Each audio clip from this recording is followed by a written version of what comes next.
You promise yourself, this is the day. This is the day you'll finally change. You'll eat healthier, exercise more, stop scrolling. Whatever it is, you're full of motivation. But a few days later, maybe a week if you're lucky, you find yourself right back where you started, doing the exact same thing you swore you'd stop. It feels like a failure, like you just don't have enough discipline. But what if I told you it has nothing to do with discipline? It's about how habits actually work. A habit isn't a choice you make over and over again. It's a shortcut your brain takes. Think about it.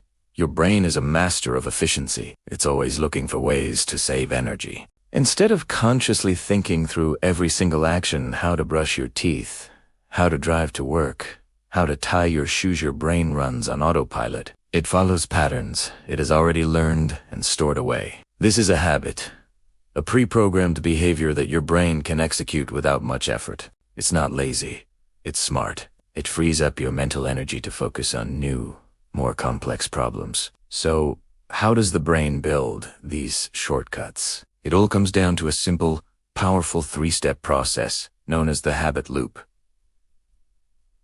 First, there's the cue.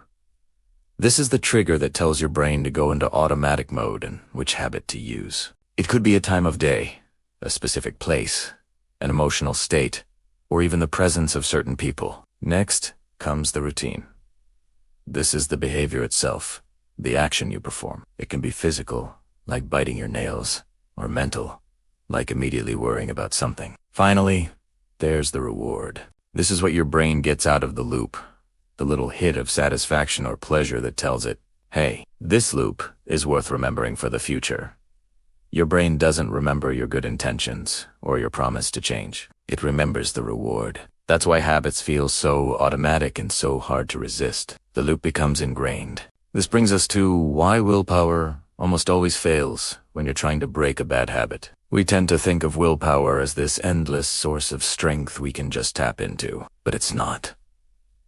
Willpower is a finite resource. It's like a muscle that gets tired with overuse. You can use it to resist a cookie once or twice, but if the cookie jar is always on the counter, the cue is always present.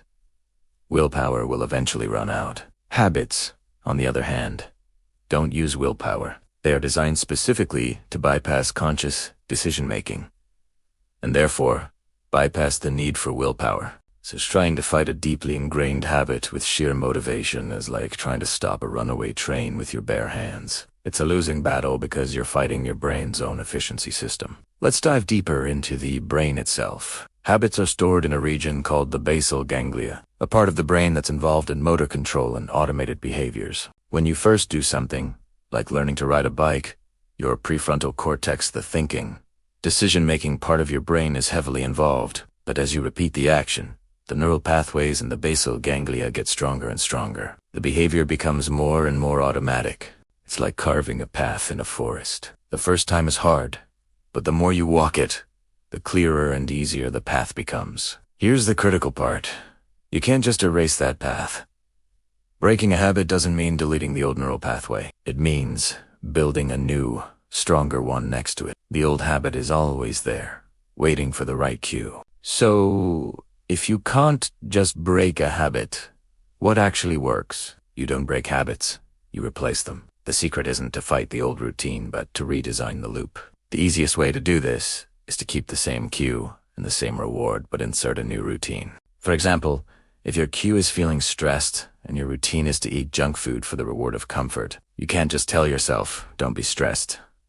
Instead, when you feel stressed, replace the junk food routine with a new one, like going for a quick walk, listening to a favorite song, or calling a friend. The reward is still comfort and stress relief, but the routine is healthier. You can also change the cue. If you always snack when you watch TV, maybe read a book instead. Change your environment to make the new habit easier and the old habit harder. Make the good choice, the path of least resistance. In the end, habits are so difficult to change, not because you're weak, but because your brain is incredibly efficient. They are the brain's way of saving energy for what truly matters. And once you understand that you're not fighting a character flaw but a neurological feature, you can stop blaming yourself and start working with your brain instead of against it. You can finally start building the life you want, one new habit loop at a time. Thanks for watching.